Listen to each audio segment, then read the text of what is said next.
बिस्मिल्लाहिर्रहमानिर्रहीम। अस्सलाम वालेकुम।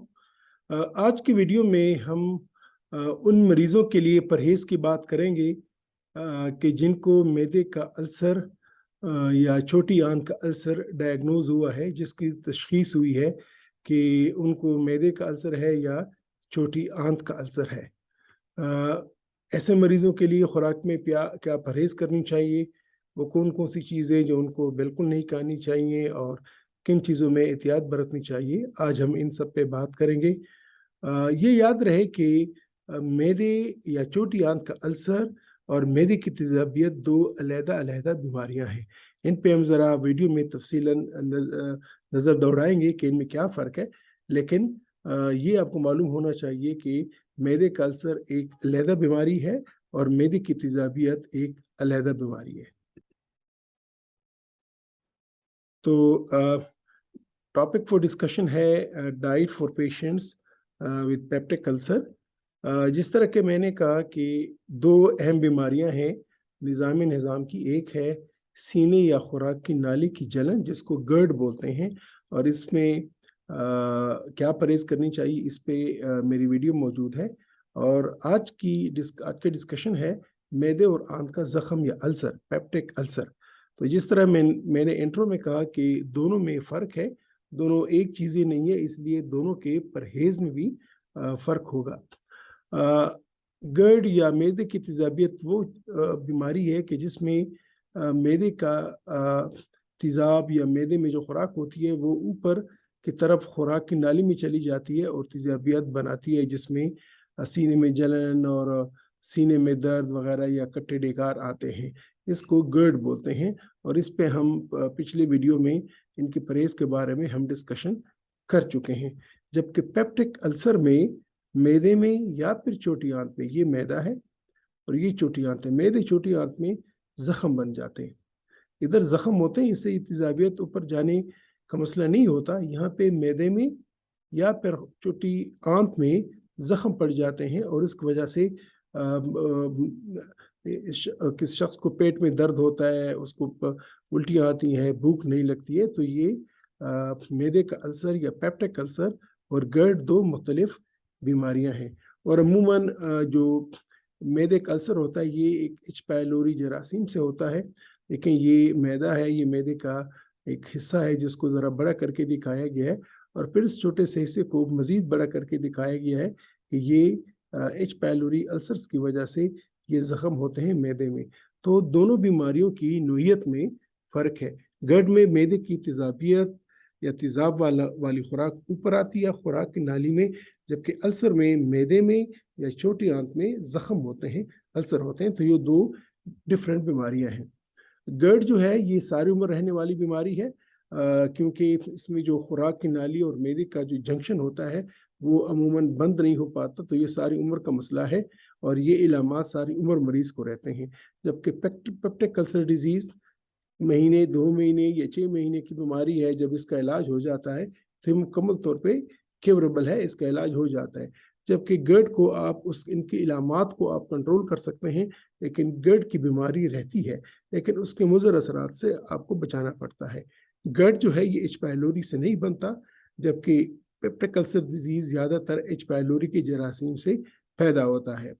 गर्ड में नीचे खुराक की नाली में स्ट्रक्चर या उसकी बंदिश पैदा हो सकती है, जबकि पेप्टिक अल्सर डिजीज़ में मैदे और छोटी आंत का जंक्शन है वहाँ पे ऑब्स्ट्रक्शन हो सकती है। तो ये दोनों के ऑब्स्ट्रक्शन, दोनों के बंद होने में फ़र्क है।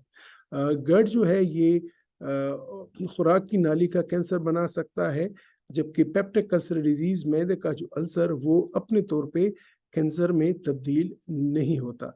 अगर किसी को मैदे का अल्सर बनता है तो वो एक अलहदा बीमारी है, लेकिन मैदे का जो अल्सर है, पेप्टिक अल्सर है, ये कैंसर में तब्दील नहीं होता। गर्ड में बहुत सारी परहेज़ें चाहिए होती हैं, क्योंकि हमें वो खुराक नहीं खानी होती है कि जिससे तेज़ाबियत बढ़े या तेज़ाब ऊपर की तरफ आए, जबकि पेप्टिक अल्सर डिजीज़ में इतनी ज़्यादा परहेज़ें नहीं चाहिए होती, ये हम डिस्कस करेंगे। गर्ड में उसके तशख़ीस के लिए एंडोस्कोपी की ज़रूरत होती है। इसी तरह पेप्टिक अल्सर डिजीज़ में भी एंडोस्कोपी की ज़रूरत पड़ती है और डायग्नोसिस करनी पड़ती है। बल्कि ये लाजमा है कि अगर मरीज़ को मैदे का दर्द हो, तेज़ाबियत हो और मिक्स्ड सिम्पटम्स हो या मिक्स्ड इलामात हो, तो एंडोस्कोपी करके आदमी कंफर्म करे कि या इस शख्स को गर्ड है या इस शख्स को पेप्टिक अल्सर डिजीज़ है। ये आम चीज़ है कि उस शख्स को कि जिसको मैदे का अल्सर होता है, कोई ख़ास परहेज़ नहीं है कि ये ख़ास परहेज़ का है और उसमें जो है ना वो उसके अल्सर को ख़राब करेगा।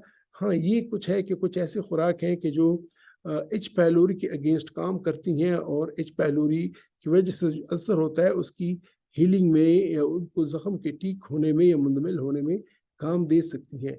फिर भी हम करेंगे क्या कि जो कुछ हम रोज़मर्रा खुराक में खाते हैं उनमें से हम कुछ चीज़ों का जायज़ा लेंगे कि कौन सी ऐसी चीज़ें हैं कि जो पेप्टिक अल्सर डिजीज़ का मरीज़ या मैदे या छोटी आंत के ज़ख्म का मरीज़ वो बिल्कुल ना खाए, और कौन सी ऐसी चीज़ें हैं कि वो ज़रा कम मिकदार में खाए या वो हस्ब मंशा खाए। तो पहले शुरू करते हैं वो चीज़ें रेड कि जो पेप्टिक अल्सर के मरीज़ को नहीं करनी चाहिए। सबसे पहले तो तंबाकू नोशी, चाहे वो सिगरेट है या हुक्का है या शीशा है या नस्वार है, इन चारों सूरतों में तंबाकू नोशी की मुकम्मल ममानियत है उस मरीज़ के लिए कि जिसके मैदे में या छोटी आंत में अल्सर है, क्योंकि इससे ये बीमारी मज़ीद बढ़ती है, बढ़ने का अंदेशा नहीं है बल्कि बढ़ती है। तो ये तो एक मुस्तकिल परहेज़ हो गई ये इन तंबाकू नोशी की, चाहे वो सिगरेट में है, चाहे हुक्के में है, चाहे शीशे के तौर पे है या चाहे नस्वार के तौर पे है। इसके अलावा बाकी जितनी भी चीज़ें हैं उनमें कोई परहेज़ नहीं है, सिर्फ ऐसा है कि कुछ चीज़ों को हमने कम इस्तेमाल करना होगा, कम खाना होगा अगर हमें मैदे का अल्सर है, और कुछ को हम हस्बे मंशा खाएँगे। वो चीज़ें जिनको हम कम इस्तेमाल करेंगे उसमें बड़ा गोश्त शामिल है, चाय, और इसमें बकरी का गोश्त शामिल है, और इसमें दुम्बे का गोश्त भी शामिल है, चाहे वो लेम है या मटन है। चिकन का गोश्त शामिल है, वो खाएं लेकिन थोड़ा सा कम खाएं। बिल्कुल कबाब खा सकते हैं, सीख कबाब या चपली कबाब, लेकिन शर्त यह है कि आप इनको थोड़ा सा कम खाएं। ये नहीं कि आप बिल्कुल नहीं खाएंगे, आप खाएं लेकिन इनको थोड़ा सा आप कम खाएं। इसके बाद कढ़ाई बिल्कुल खा सकते हैं, शबदेग खा सकते हैं, किसी किस्म की कढ़ाई खा सकते हैं, लेकिन यह है कि उनकी मिकदार कम होनी चाहिए, और बेहतर होगा कि उसमें ज़रा मिर्च मसाले और सब्ज़ और सुरख मिर्च भी कम हो, क्योंकि कभी कभार असर के साथ तेज़ाबियत भी होती है, तो असर पे तो इसके मुज़र असरात नहीं होंगे, लेकिन तेज़ाबियत इसके मुज़र असरात हो सकते हैं। ठीक है, तो ये निहारी गोश्त बिल्कुल खाएं लेकिन थोड़ी सी मिकदार में कम खाएं, 5 पाए खाएं लेकिन मिकदार उनकी ज़रा कम खाएं, और हर रोज़ ना खाएं, हफ्ते में 1 दफ़ा या 2 हफ्ते में 1 दफ़ा खाएं। इसी तरह कीमा है, इसी तरह रोस्ट चिकन है, ये तमाम चीज़ें आप खा सकते हैं, लेकिन इनकी मिकदार कम होनी चाहिए, ये हर रोज़ नहीं होनी चाहिए। ये हफ्ते में या 2 हफ्ते में 1 दफ़ा हो, चेंज करके जाएं, तो इससे आपको कोई मसला नहीं होगा। रोस्ट चिकन है या फिर बिरयानी है, किसी किस्म की भी चावल, शायद बिरयानी हो या फिर देगी चावल हो या फिर वेजिटेबल राइस हो या फिर काबली पुलाव हो या फिर अपना मोटे चावल हो, जो भी हो आप खा सकते हैं, लेकिन उनकी मिकदार कम होनी चाहिए और हर रोज़ नहीं खानी चाहिए, हफ्ते में 1 दफ़े या 2 हफ्ते में 1 दफ़े। इसी तरह जो प्याज हैं, पेपरमिंट्स हैं, टमाटर हैं, टमाटर सॉस है, इवन चटनी, अचार वगैरह, ये भी आप खा सकते हैं, लेकिन इनकी मिकदार कम होनी चाहिए और बाकायदगी से हर रोज़ नहीं होना चाहिए, इनको थोड़ा थोड़ा करके खाना चाहिए। और कोई भी चीज़ जो आजकल मिलती है बाज़ार में, साफ़ हो, हाइजीनिक हो, आप खा सकते हैं, लेकिन ये है कि उसकी मिकदार कम होनी चाहिए। ये तमाम जितनी भी चीज़ें हैं ये येलो लाइट पे हैं कि इनकी मिकदार कम होनी चाहिए, ज़्यादा मिकदार में नहीं होना चाहिए, ये इम्पॉर्टेंट है। बिल्कुल कैफ़ीन, चाय, कार्बोनेटेड बेवरेजेस, ये तमाम चीज़ें आप खा सकते हैं, लेकिन मिकदार कम होनी चाहिए। इस तरह जो घर में बनते हैं, छोला चाट है, दही बल्ले हैं, या फिर शवारमाज़ हैं या पिज़्ज़ा वगैरह, ये तमाम चीज़ें इनकी ममनीयत नहीं है, ममानत नहीं है, लेकिन इनको आपने कम इस्तेमाल करना है।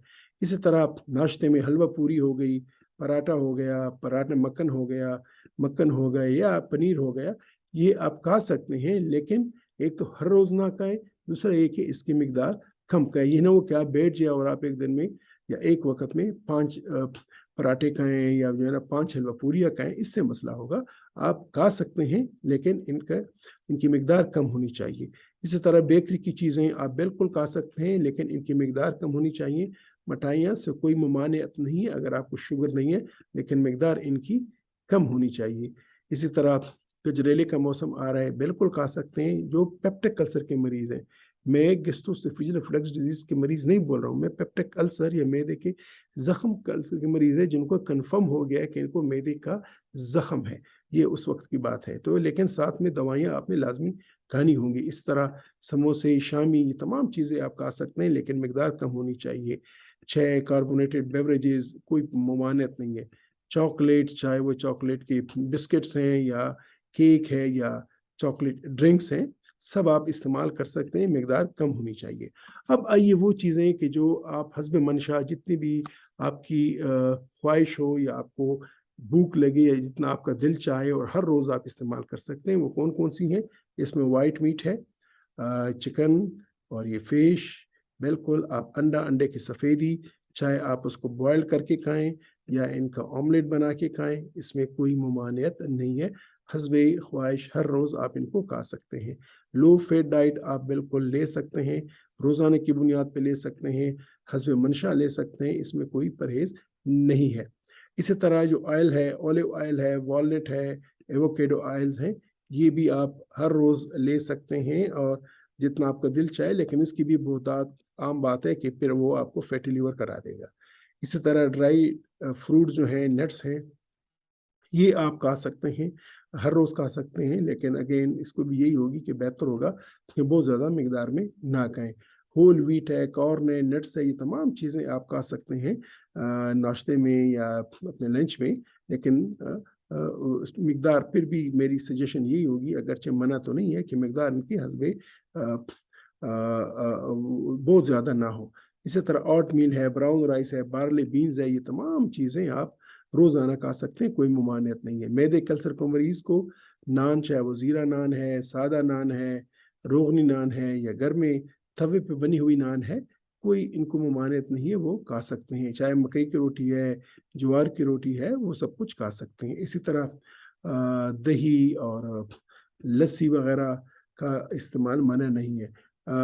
कभी कभार आप मलाई भी खा सकते हैं, इसमें भी कोई ममानियत नहीं है। आप होल मिल्क पी सकते हैं, अगर स्किम नहीं है, किसी को स्किम मिल्क या चर्बी से निकली हुई, जिससे चर्बी निकली होती है, फेट निकला होता है, मलाई निकला होता है, अगर वो दूध उसको पसंद नहीं है तो आप होल मिल्क भी ले सकते हैं, लेकिन ये है कि कोशिश करें कि बहुत ज़्यादा ना हो। स्किम मिल्क बेहतर होगा आप पिएँ। लो फैट डेयरी प्रोडक्ट्स वो आपके लिए बहुत अच्छे हैं। आपने मीठे में आप कहीं शादी ब्याह पे जाएं, घर में बनता है तो खीर है, दूध सवैयाँ हैं, खीर है या फिर जो है ना कस्टर्ड है, सब कुछ आप हस्बे मंशा और हस्बे ख्वाहिश, हस्बे भूख आप खा सकते हैं, इसमें कोई ममानियत नहीं है, ये ग्रीन है। इसी तरह चाय के साथ बिस्कुट्स, नान खताई बिस्कुट्स, इसमें भी कोई परहेज़ नहीं है। पेप्टिक अल्सर के मरीजों को, मैं पेप्टिक अल्सर के मरीजों की बात कर रहा हूँ।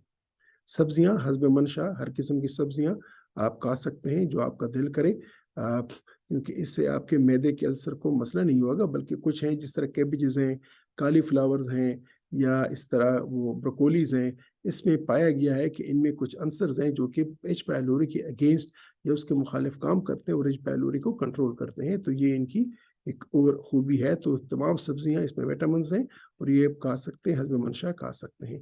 जो भी सब्जियां अवेलेबल हैं मार्केट में हैं और जिनको आपका दिल करता है वो आप बिल्कुल खा सकते हैं। इसी तरह ये एस्परेगस, ब्रोकोलीज, बीन्स वगैरह सारी चीज़ें आप खा सकते हैं। अगर आप सैलड वगैरह के शौकीन हैं, इसमें भी कोई ममानियत आपके लिए नहीं है, आप बिल्कुल सैलड वगैरह खा सकते हैं। फ्रूट में भी कोई ममानियत नहीं है, हर किस्म का फ्रूट जो आपको दिल करे, जो आपको पसंद हो, आप खा सकते हैं और हस्ब मंशा खा सकते हैं, हर रोज़ खा सकते हैं।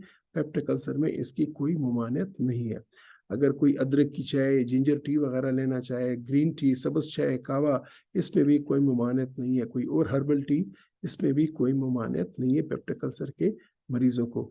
हनी ग्रीन टी, इसमें जो हनी डाल के पीते हैं, उसमें भी कोई ममानियत आप लोगों के लिए नहीं है। तो नाजरीन, आज के वीडियो में हमने ये देखा کہ اگر آپ کو پیپٹک السر ہے، اور میں تیزابیت یا گیسٹروسوفیجل ریفلکس ڈیزیز کی نہیں بول رہا ہوں، کیونکہ گیسٹروسوفیجل یا ریفلکس ڈیزیز میں بہت ساری چیزیں جو معدے کے السر میں ان کی اجازت ہے وہ منع ہو جاتی ہیں. تو اگر آپ کو پیپٹک السر ہے تو پرہیز میں کوئی ایسی چیز نہیں ہے جو آپ بالکل نہیں کہیں گے، صرف تمباکو نوشی سے مکمل پرہیز ہے. باقی چیزیں یا تو آپ کم مقدار میں کہیں گے یا حسب منشاء کہیں گے. میں نے آپ ساتھ جو عام ہماری استعمال کی چیزیں ہیں اس کی لسٹ میں نے آپ لوگوں کے ساتھ شیئر کی. امید ہے کہ اس ویڈیو سے آپ کو ذرا ہیلپ ملے گی، مدد ملے گی کہ آپ اپنی خوراک کو اس کے مطابق موڈیفائی کریں، اور اس کے مطابق آپ اپنے السر کی بیماری بھی آپ کی نہیں بڑھے گی، بلکہ اس پہ اس کا اچھا اثر پڑے گا. انشاءاللہ پھر ایک دوسری ویڈیو میں ملیں گے ایک دوسری بیماری کے پرہیز کے ساتھ. تب تک خدا حافظ. اپنا اور اپنے ارد گرد رہنے والوں کا خیال رکھیے.